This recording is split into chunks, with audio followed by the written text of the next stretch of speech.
¿Quiénes fueron los primeros habitantes del Nuevo Mundo?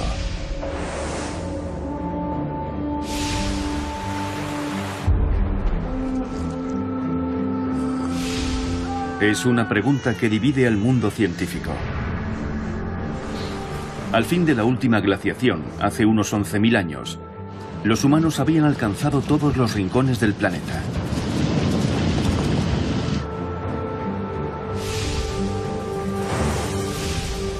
Me llamo Niobe Thompson y soy antropólogo.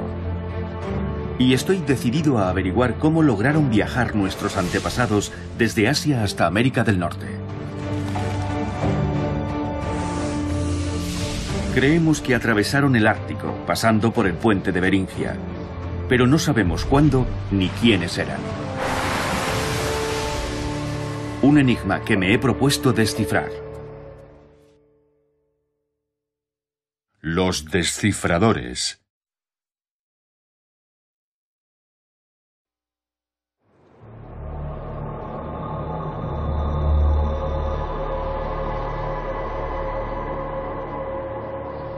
Hace 15.000 años, una gran parte del planeta estaba sepultada bajo el hielo. Pero la peregrinación de la raza humana ya estaba en marcha.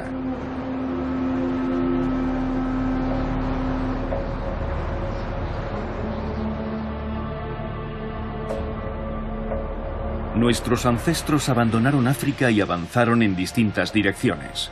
Algunos viajaron hacia el nordeste, pero no pudieron seguir avanzando. El hielo bloqueaba la ruta que conducía a Norteamérica. La mitad de la Tierra estaba fuera de nuestro alcance, hasta que hace 13.000 años comenzó a calentarse. El período glacial tocaba a su fin, y por fin los humanos pudieron acceder al Nuevo Mundo. Esta es la teoría del poblamiento tardío o teoría Clovis que la ciencia ha aceptado durante décadas. Pero, ¿y si estuviera equivocada? Pruebas diseminadas por toda América sugieren que llegamos aquí antes del fin del período glacial. Se han encontrado restos de hogueras, herramientas de piedra, puntas de lanza, pero no huesos humanos.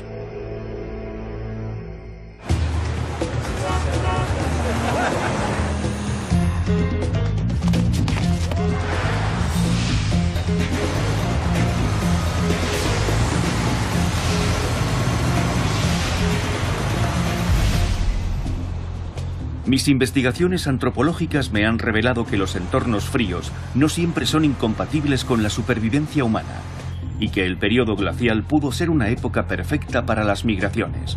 Lo irónico es que he venido a Brasil para ratificar mi teoría. Este país tropical es un paraíso para los arqueólogos.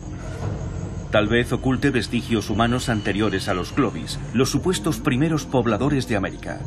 Pero nadie ha podido probarlo de forma concluyente. Tras adentrarme en la meseta brasileña, llego a Lagoa Santa, una zona llena de cuevas.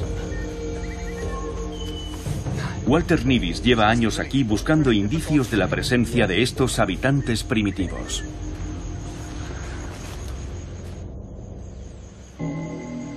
Innumerables pinturas rupestres dan testimonio de la presencia humana. Esa especie de valla podría representar, de forma simplificada, a un grupo de personas. De una forma abstracta. Sí, eso es. Sin duda representa a un grupo de seres humanos.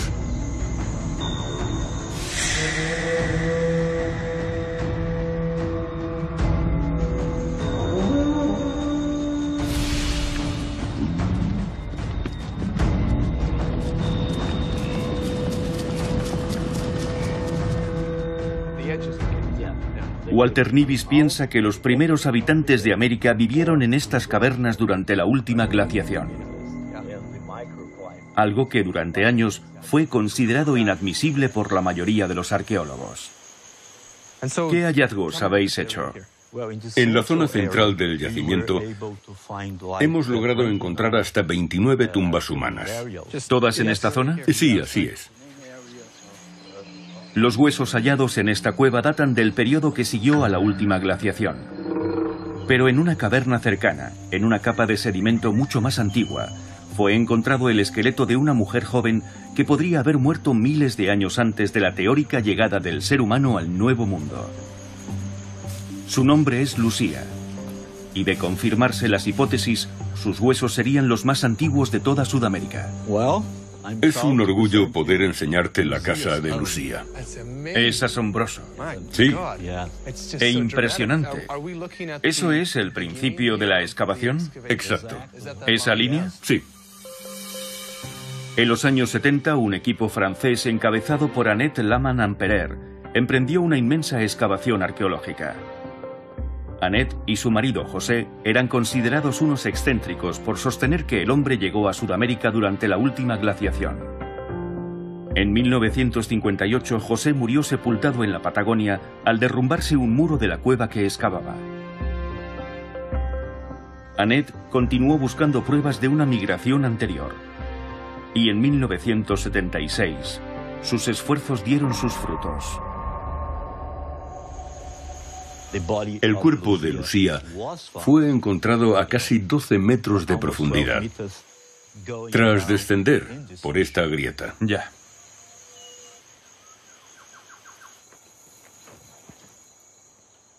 ¿A qué profundidad estamos ahora? Aquí lo tienes anotado. Mira, 12 metros. y por aquí encontraron el cráneo de Lucía, su calavera. Está señalado aquí, en alguna parte. Aquí hay una cifra escrita, 12 metros. Crán, aquí es. Pone crán, que quiere decir cráneo en francés. Ya. Era una expedición francesa. Y aquí tenemos la marca. 12 metros, 40 centímetros por debajo de la superficie de la cueva. Así que la calavera de Lucía se encontraba a casi 13 metros por debajo de la superficie. La ubicación del cráneo es un factor crucial. Los estratos, al igual que los anillos de los árboles, pueden ser usados para datar los restos. Y estas capas de tierra se formaron antes del fin del período glacial, hace unos 14.000 años. Si Lucía murió durante el periodo en el que se formó este sedimento, significa que vivió antes que los Clovis, los supuestos pioneros del Nuevo Mundo. Pero para desmontar una teoría tan arraigada en el mundo científico, Walter tiene que datar con precisión los huesos de Lucía, y no solo los sedimentos en los que fue encontrada. Para mí, Lucía es, probablemente, el mejor ejemplo de lo que yo llamo cronología periclovis, aquí en Sudamérica. Que es lo que en Sudamérica y en otros lugares denominamos cronología preclovis. Tal vez Lucía pertenezca a una población anterior que llegó durante el período glacial. Si Walter está en lo cierto, debería ser el esqueleto humano más antiguo del Nuevo Mundo. Sin embargo, su descubrimiento no logró trastocar las teorías establecidas por culpa de un trágico accidente. En 1977, poco después de su gran hallazgo, Annette Laman-Amperer murió asfixiada a causa de un escape de gas en el hotel donde pernoctaba. Sus alumnos se disputaron los restos de Lucía, que terminaron en un cajón en el Museo Nacional de Brasil. Hasta ahora, nadie ha datado estos huesos. De haber sobrevivido, Annette habría tratado a Lucía con sumo cuidado. Los esqueletos guardan sus secretos en las trazas de carbono que permanecen atrapadas en el hueso. Si no se conservan en condiciones controladas, el carbono se descompone. Si quisiéramos datar ahora a Lucía, ¿por dónde habría que empezar? ¿Qué muestra podría ofrecer mejores resultados? El siguiente paso, en caso de que fuera posible, ya que ello implicaría su destrucción, sería analizar una de las piezas dentales, lo que nos permitiría llevar a cabo una datación radiométrica directa. Walter Nivis se muestra esperanzado. Lucía era joven cuando murió, y sus dientes estaban en buen estado. El esmalte podría encerrar isótopos de carbono que nos permitirían establecer su edad. Un laboratorio de Dinamarca ha enviado a una experta, Cristina Valdiosera, para que tome una muestra. Las probabilidades son ínfimas, pero si consiguen datar los restos, Lucía podría rebatir todas las antiguas teorías sobre los primeros pobladores de América.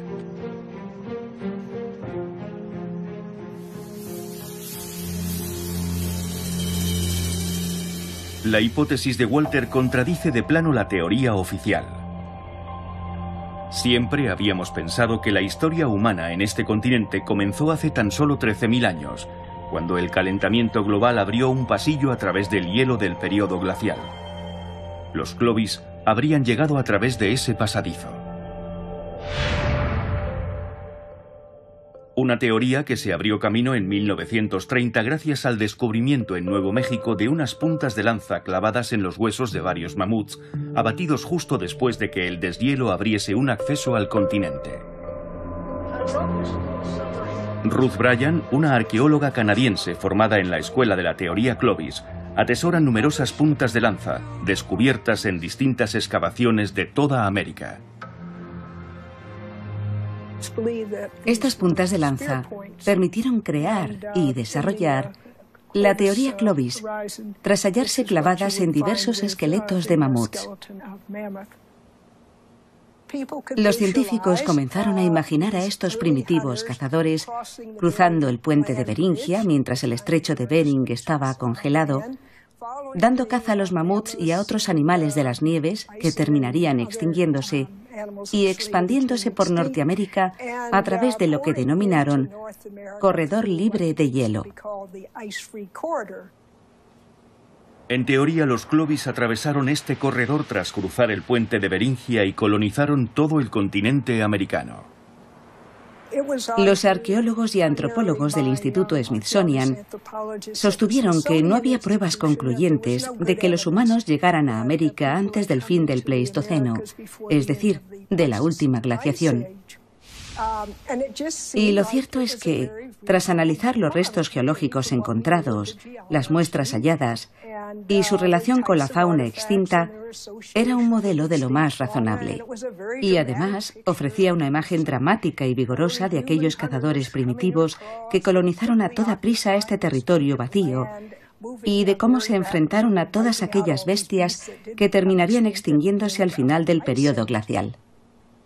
Bryan y su marido, también arqueólogo, han dedicado gran parte de su carrera a trabajar con sus colegas sudamericanos, convencidos de la existencia de colonos humanos antes de los Clovis. Lo que comenzó a cambiar las cosas y a despertar dudas e inquietudes fue el descubrimiento en Sudamérica de restos contemporáneos y posiblemente anteriores a los de los Clovis en Norteamérica. La aparición de los primeros asentamientos humanos en Sudamérica sorprendió a los arqueólogos norteamericanos, que no sabían gran cosa de la labor efectuada por sus colegas sudamericanos. No había muchos estadounidenses trabajando allí, e incluso se llegó a cuestionar la profesionalidad de los arqueólogos argentinos o colombianos o de donde fuesen. Es lo que se decía en los corrillos académicos, aunque naturalmente nadie se mostraba tan displicente en sus artículos escritos. Pero, ¿y si la teoría Clovis fuese tan solo un invento norteamericano? En gran medida, la cuestión sigue en el aire. Para rebatir la teoría Clovis, Walter Nibis debe demostrar la supuesta antigüedad de los restos de Lucía. De vuelta en Dinamarca, Cristina Valdiosera se reúne con el reputado genetista Eska Willerslev.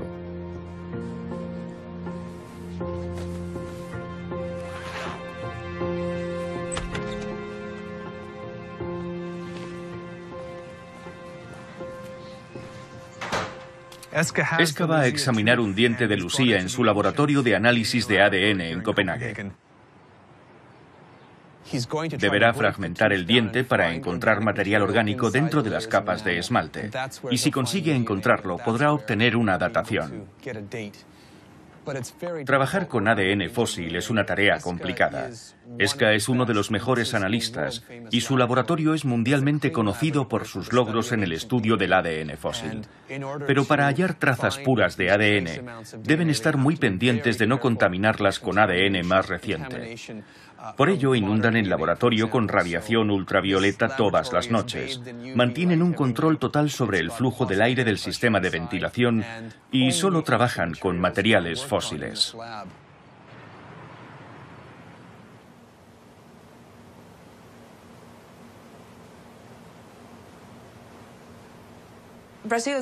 En Brasil hace mucho calor. Y esas no son las condiciones ideales de conservación para un material orgánico o un material óseo. Esta muestra tiene buen aspecto, pero dadas sus condiciones de preservación, tendremos que usar técnicas muy sofisticadas para tratar de extraer el ADN en caso de que quede algo. ¿Tenemos los resultados? Casi. Veamos. Es emocionante, ¿verdad? Sí.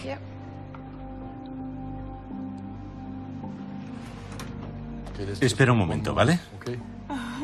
Está bien, vamos, adelante.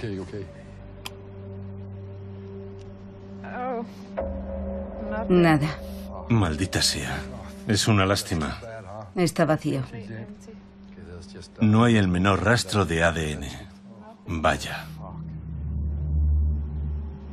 Al profesor Nivis no le van a gustar las noticias de Dinamarca. Tal vez se deba a la atmósfera tropical que rodea al Museo de Río o a la humedad de la cueva donde fue encontrada Lucía. Pero el caso es que en los huesos no quedan trazas de carbono que nos permitan datarlos.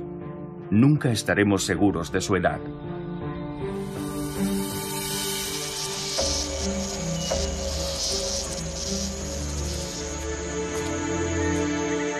Así funciona la ciencia.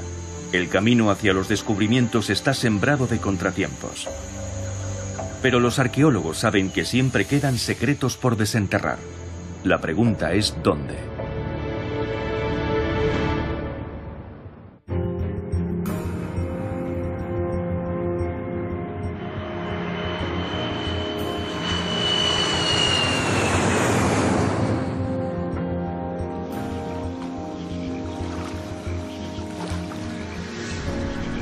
El esqueleto de Lucía sigue siendo un misterio. Así que para descubrir si los humanos llegaron a América antes del fin del periodo glacial, tal vez tenga que buscar nuevas pistas en Siberia, al otro lado del puente de Beringia.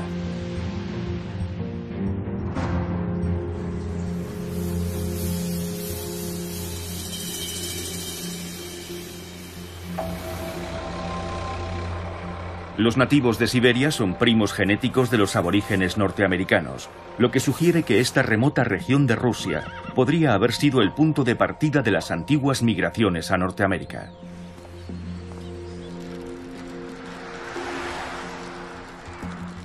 Llego a tiempo de embarcarme en una expedición improvisada a las orillas del lago Baikal. Un grupo de arqueólogos rusos y canadienses ha descubierto unos huesos humanos enterrados en una cueva y, dado su emplazamiento, es probable que sean muy antiguos.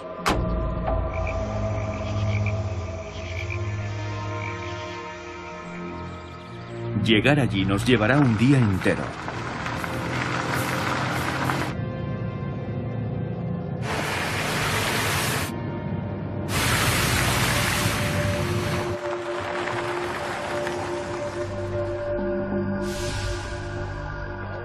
El lago Baikal contiene más del 20% del agua dulce del mundo. Es casi un océano lleno de vida y una de las cunas de nuestra civilización.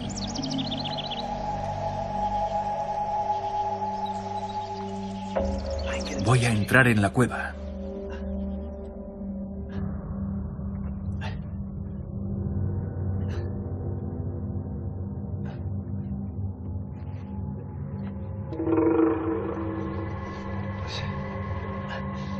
El equipo tarda varios días en exhumar el misterioso esqueleto enterrado a 12 metros de profundidad. Va emergiendo hueso a hueso.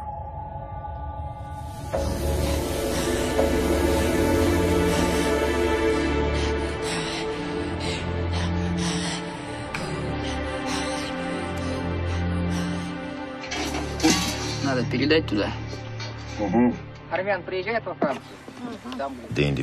Todo indica que fue enterrado con los pies hacia adelante y el resto del cuerpo apuntando a la entrada de la cueva. El profesor canadiense Andrei Weber ha descubierto numerosos restos humanos prehistóricos alrededor del lago. Hemos desenterrado casi medio esqueleto. Este individuo puede datar, como mucho, del Neolítico inicial y como poco de la Edad de Bronce. Desde que comenzaron las excavaciones arqueológicas en los alrededores del lago Baikal a finales del siglo XIX, Se han encontrado ya más de 1000 esqueletos. Este hombre fue enterrado aquí mucho después del fin de la última glaciación. Pero Weber piensa que es muy probable que hubiera humanos viviendo junto al lago Baikal en pleno periodo glacial, hace 15.000 o 20.000 años. En ningún otro lugar del mundo se han encontrado tantos esqueletos de seres humanos que subsistían gracias a la caza y la recolección. Los restos descubiertos en esta zona son mucho más numerosos. Pero, ¿por qué encontramos tantos restos en las orillas del lago Baikal y además también conservados? La respuesta hay que buscarla en los recursos acuáticos. El lago tiene muchos peces en sus bahías menos profundas. E incluso podemos encontrar focas en determinadas estaciones, naturalmente. Pero además hay ríos que desembocan en el lago, grandes ríos con abundantes reservas de pescado.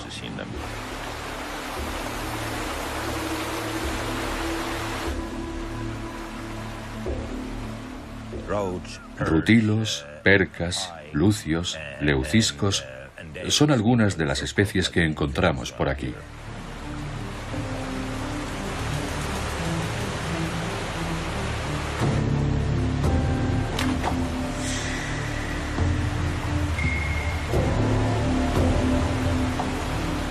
Si hubo humanos que vivieron junto al lago Baikal hace tanto tiempo, es posible que algunos de ellos viajaran hacia el este, hacia regiones aún más remotas.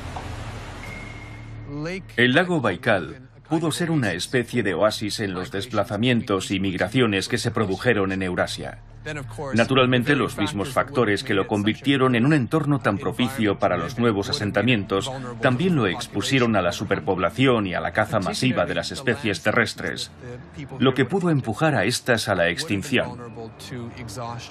Todo indica que cada cierto tiempo el índice de población alcanzaba un pico y después un pequeño valle, lo que parece sugerir que los habitantes del lago pudieron migrar hacia el nordeste, siguiendo una ruta que condujo sus pasos hasta el puente de Beringia.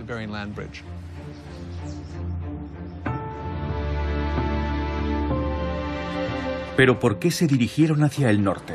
El planeta aún vivía la última glaciación. ¿Qué impulsó a nuestros antepasados a encaminarse hacia la región más fría del planeta? Durante mis años de estudiante en Cambridge, estudié con gran interés la insólita capacidad de adaptación del Homo sapiens a la vida en los entornos más fríos, lo que le permitió migrar hacia el norte, pasando por Siberia, en dirección al puente de Beringia. Pero, ¿qué fue lo que movió al ser humano a probar suerte en aquellos desiertos de hielo? Mi antiguo director de tesis, Piers Vitebsky, es un experto mundial en las culturas nómadas. Sus investigaciones sobre las primitivas poblaciones siberianas podrían servir de gran ayuda en la resolución de este enigma. Tal vez deberíamos formular la pregunta al revés. ¿Por qué tendrían que quedarse quietos? Exacto. Damos por sentado que lo más lógico es quedarse quieto. Pero ¿qué nos impide recorrer largas distancias a lo largo y ancho de un paisaje? Los animales siempre están moviéndose. ¿Por qué no seguirlos a ver qué pasa? Siempre pensamos que es más seguro quedarnos donde estamos y que lo peligroso es alejarnos. Lo más peligroso es quedarse en un sitio donde no hay comida. Y si lo que necesitamos para comer y vestirnos se mueve, tendremos que movernos nosotros también. La relación entre los humanos y los renos se remonta al amanecer de los tiempos. Hay yacimientos en los que se han encontrado huesos de reno de hace 20, 25 y hasta 30.000 años. Los renos, al contrario que los mamuts, se desplazan en grandes manadas. Por tanto, si consigues interceptar una manada, podrás capturar muchos animales y almacenar un montón de carne.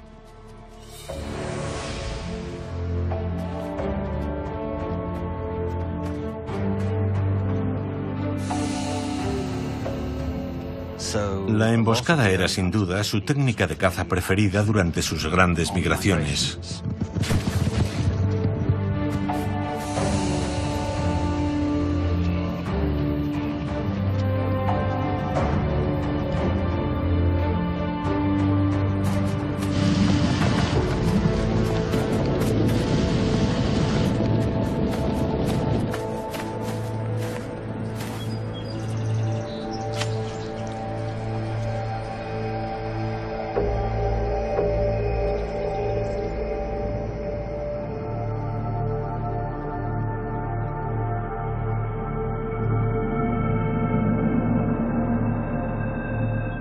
También lo cazaban por su pelaje, que es el más caliente de todos los cérvidos, y al ser un animal tan grande, puedes cubrirte todo el cuerpo con él.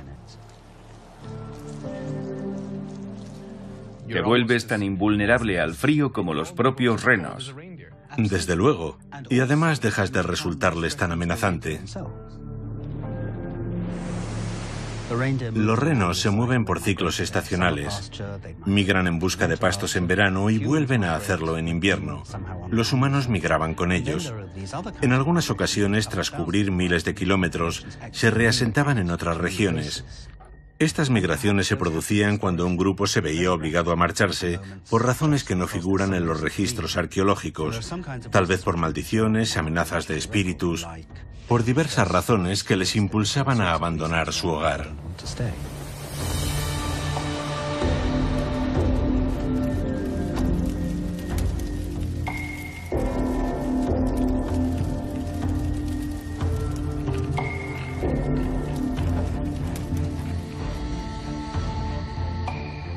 La domesticación del reno se llevó a cabo en la imaginación de los hombres mucho antes que en la realidad.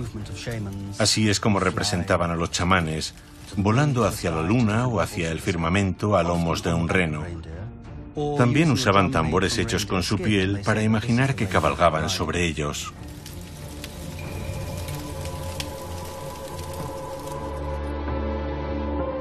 Es una idea interesante.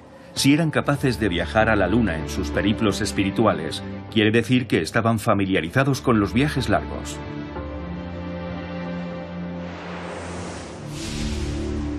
Estos viajes debieron conducirlos hasta un nuevo territorio. Beringia. Un puente que atravesaba lo que hoy denominamos el Estrecho de Bering, y una tierra virgen que aún no conocía a los cazadores humanos. Un Serengeti helado repleto de vida y dominado por el mamut lanudo. Sin saberlo, estos nómadas árticos habían descubierto el puente hacia el Nuevo Mundo. Ignoraban que estaban cruzando un puente. No tenían mapas. Se limitaban a viajar de un lado a otro. Y en un momento dado acabaron allí. Los primeros asentamientos en Beringia fueron tal vez la primera adaptación a un entorno ártico de la historia humana. Que el Homo sapiens tropical consiguiera sobrevivir aquí fue un logro asombroso. El ADN de los nativos americanos está revelando datos cruciales de la antigua historia de sus antepasados.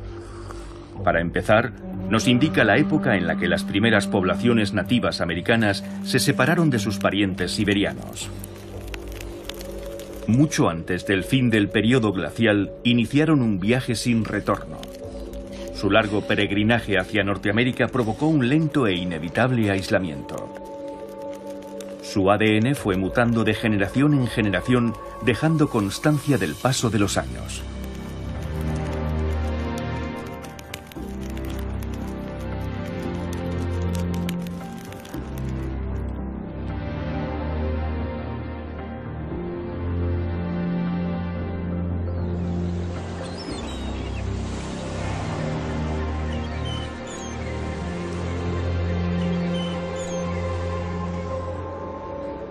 Aquella tierra les proporcionaba todo cuanto necesitaban para vivir, por lo que permanecieron en ella durante miles de años.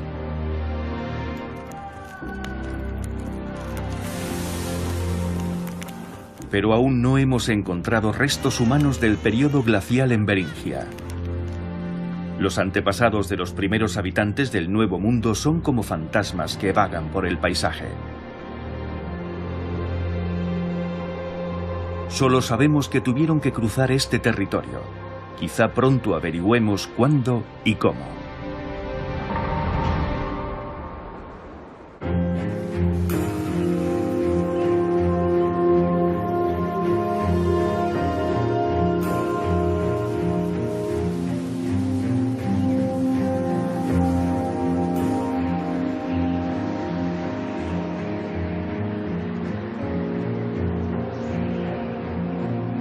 Tras visitar la cueva de Lucía en Brasil y el lago Baikal en Siberia, me enfrento a un abrasador desierto salino en Oregón.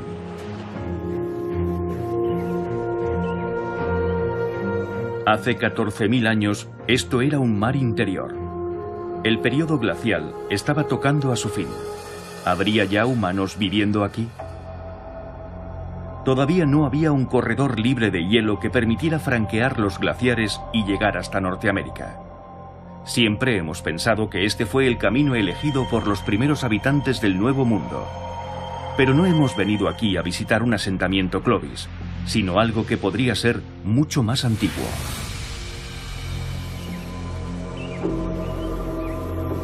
En las cuevas de Paisley, en Oregón, un grupo de emocionados científicos acaba de hacer un descubrimiento asombroso. El arqueólogo Dennis Jenkins cree haber encontrado unos restos humanos anteriores al fin del período glacial. Demostrar su antigüedad podría desmoronar los cimientos de la teoría Clovis. Empecé contando estas capas, estos finos estratos, que indican un patrón recurrente de sedimentación. Es un proceso que se reprodujo una y otra vez durante miles de años. Tenemos cerca de 50 muestras identificadas, cuya edad radiocarbónica puede oscilar entre 10.000 y 12.400 años, más o menos. No son huesos, sino coprolitos, es decir, excrementos fosilizados que el equipo ha encontrado en los sedimentos del suelo de la caverna. Cada coprolito está cargado de materiales orgánicos que permiten su datación por radiocarbono. Pero gran parte de la comunidad científica sigue aferrada a la teoría original, por lo que cualquier hallazgo arqueológico anterior a los Clovis se ve rodeado de polémica. Para rebatir sus argumentos, Jenkins necesita aliados. Tom Stafford es un conocido escéptico. Tom ha estado datando los coprolitos de Jenkins en su laboratorio. Los datos obtenidos son prometedores, pero necesita contrastar sus resultados examinando los sedimentos de la cueva de Oregón. Me dije, seguro que la orina es de hace 2.000 o 3.000 años, lo que dará la razón a los que rechazan la nueva teoría. Pero me quedé boquiabierto. Te veo menos reacio. Pero hay que ir paso a paso. Comenzaremos examinando los estratos, sin deducir aún una cronología. Cada capa de sedimento representa un año. Cuanto más cavamos, más retrocedemos en el tiempo. Jenkins también ha invitado a Eska, el investigador danés que examinó a Lucía. Es genial. Genial. Sigamos. La aportación de Eska a todo este proceso será demostrar con todo rigor cuáles de estos coprolitos son humanos. En mi opinión, es una de las personas más capacitadas para desempeñar esta tarea.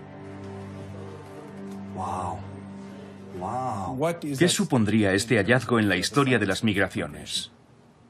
El gran desarrollo tecnológico de los últimos años en el campo del ADN nos permitirá obtener resultados concluyentes. Si el resultado es positivo, sería una prueba muy importante de la presencia de pobladores anteriores a los Clovis. Una teoría tan asentada como la de los Clovis no se derrumba de un día para otro. Así que, respaldado por Tom y Eska, Jenkins organiza un encuentro con algunos de los arqueólogos de mayor prestigio. Me gustaría haceros una pequeña presentación de la historia del yacimiento.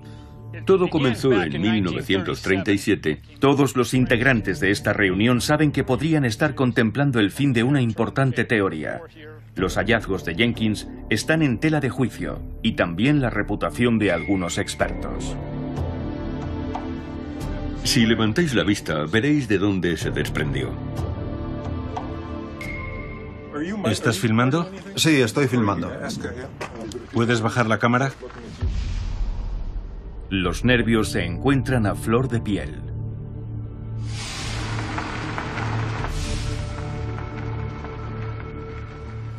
Para los científicos que han basado su carrera en la teoría Clovis, la edad de los coprolitos de la cueva lo cambia todo. Es la prueba de que hubo asentamientos anteriores. Al día siguiente todos sentimos que algo ha cambiado. Las caras de todos parecían decir: Dios mío, lo han conseguido. Tienen pruebas concluyentes. He estado ahí y las he visto. Ahora me lo creo. Aquella gente tan importante lo vio con sus propios ojos. Y eso fue lo que rompió todos los esquemas. La estratigrafía no ofrece ninguna duda. Capa tras capa tras capa ha quedado clarísimo. Además, para Esca, los coprolitos de las cuevas de Paisley son la prueba definitiva de que había humanos en el Nuevo Mundo 1200 años antes de lo que pensábamos, en el denominado periodo preclovis. es algo revolucionario. Todas las teorías sobre cómo los humanos atravesaron Alaska y el corredor libre de hielo, diezmando a los grandes mamíferos, dejan de ser válidas, porque por aquel entonces aún no existía ese pasillo. Esca está convencido de que los primeros humanos no pudieron llegar a América por tierra firme. Aún estaban en el periodo glacial y se encontraron ante un muro infranqueable. Una capa de hielo de 3 kilómetros de espesor que se extendía por todo el continente sin una sola brecha.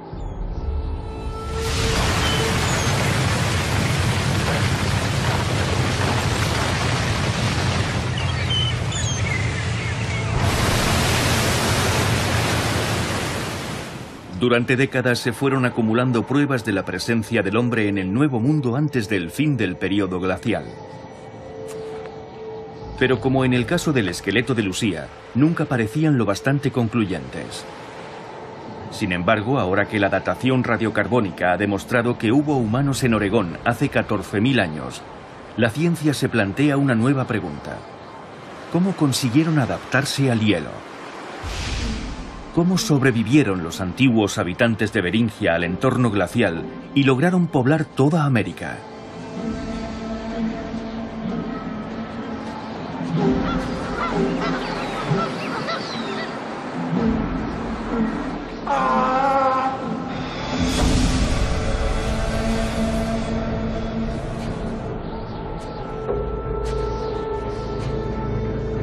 Tal vez los pueblos que hoy ocupan ese paisaje congelado puedan ayudarme a descifrar este antiguo misterio.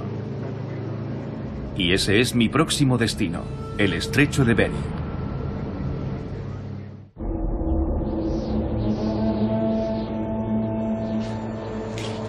Para los primeros humanos que habitaron el Nuevo Mundo, el periodo glacial no supuso un obstáculo. En aquel mundo helado, los mares bullían de vida. La antigua Beringia, conocida hoy como Chukotka, es la región más aislada de Rusia.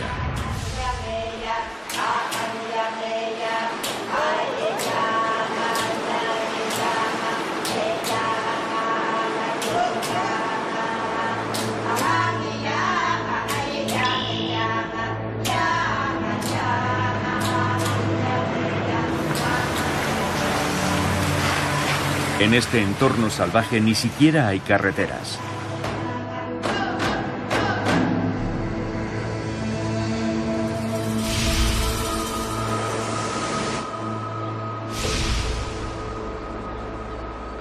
He estado en Siberia, en el centro de Brasil y también en los desiertos de Oregón, en busca de rastros de las primeras migraciones humanas al Nuevo Mundo. Ahora estoy en el estrecho de Bering, donde el puente de Beringia se asentaba sobre este océano durante el periodo glacial, cuando todo aquello era tierra firme.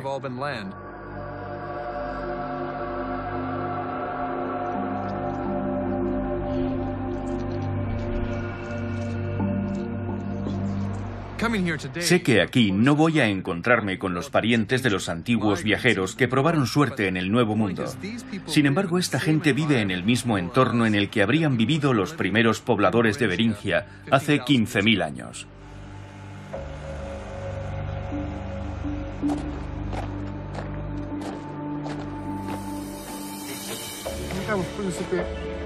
Casi nada de lo que comen estos cazadores procede del mundo exterior. Sus familias se alimentan de focas, morsas, pescado y ballenas.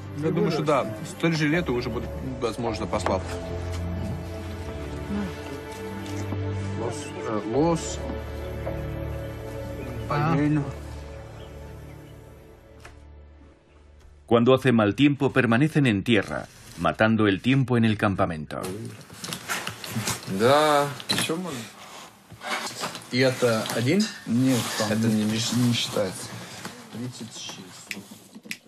Es hora de poner a punto el material para la primera cacería de ballenas del año.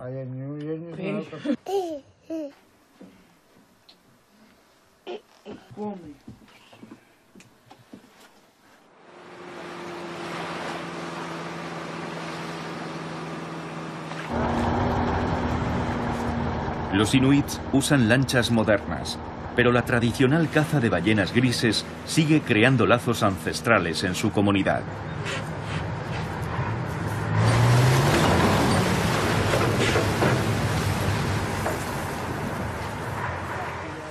Esta joven ballena alimentará a su aldea durante semanas.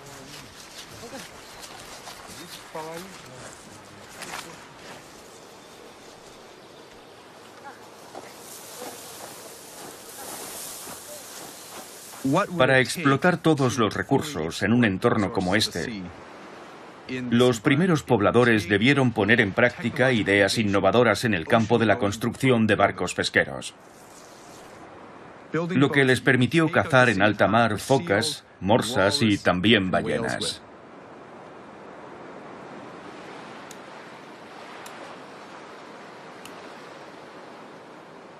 Esto es una réplica de los umiaks, las canoas tradicionales que podríamos haber encontrado aquí hace 300 años. Está construido con huesos, piel de morsa y madera de barcos naufragados. En un paisaje como este, había pocos materiales disponibles, así que utilizaban la piel y los huesos de los mamíferos marinos y la madera que llegaba a la orilla. Esta embarcación puede transportar a muchos pasajeros a gran velocidad y durante mucho tiempo. Estas canoas rudimentarias les permitían recorrer el litoral siguiendo las migraciones marinas.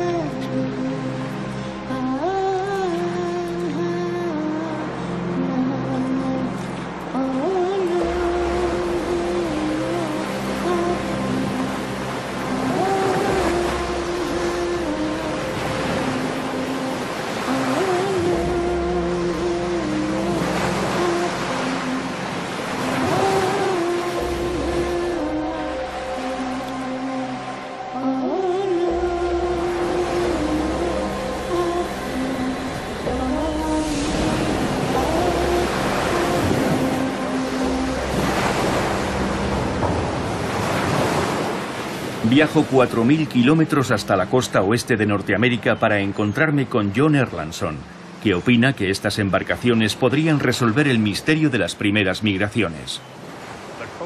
Muchos creemos que la navegación ya existía hace 15.000 o 16.000 años. Y es lógico pensar que la gente usara barcos construidos con pieles de animales, una tecnología al parecer muy antigua. Era una forma de adaptarse al medio muy diferente a la de los Clovis. Pero la mala preservación de la piel no permite que existan demasiados vestigios arqueológicos.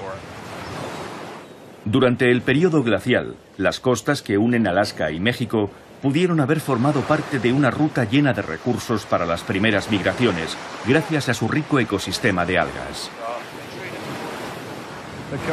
Las algas crean un hábitat increíblemente fecundo. Cada año producen miles de millones de esporas, lo que les permite expandirse por todas partes y proporcionar nutrientes a todo el ecosistema costero. Bajo el agua forman una estructura tridimensional de selvas que albergan toda clase de peces. En las líneas costeras del Ártico sobreviven incluso bajo el hielo. Y cuando el hielo se derrite en verano, las selvas de algas vuelven a florecer, creando esa explosión de vida que abarrota estas costas. Las selvas de algas son tan ricas y exuberantes como las selvas terrestres. Los viajeros del período glacial pudieron usarlas como una especie de autopista, como un lazo que los unía a la vida. Erlandson me muestra utensilios de esta antigua civilización de navegantes. Hemos encontrado arpones clavados en huesos de focas y huesos de aves que probablemente son el vestigio más antiguo de la caza de focas en Norteamérica. Son muy finos y delicados, y a veces tienen una punta tan fina como la de un alfiler. Pueden parecer demasiado frágiles, pero cuando estás cazando en el agua, eso no importa. Se pueden lanzar al agua, se pueden recuperar y casi nunca se van a romper. Si estuviéramos cazando en tierra firme, estas cosas se partirían a la primera de cambio. Sí, claro. Navegantes primitivos.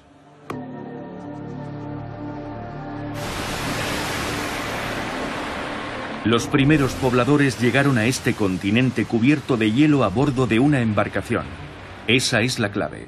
Incluso en pleno periodo glacial, el mar satisfacía sus necesidades. Como la mayoría de los científicos, yo también pensaba que habían llegado aquí caminando sobre tierra firme, tras esperar al fin del periodo glacial. Durante años, la ciencia se negó a admitirlo, pero ahora sabemos que los primeros habitantes llegaron al continente americano en pleno periodo glacial, en sus rudimentarias canoas, abriéndose paso a través del hielo.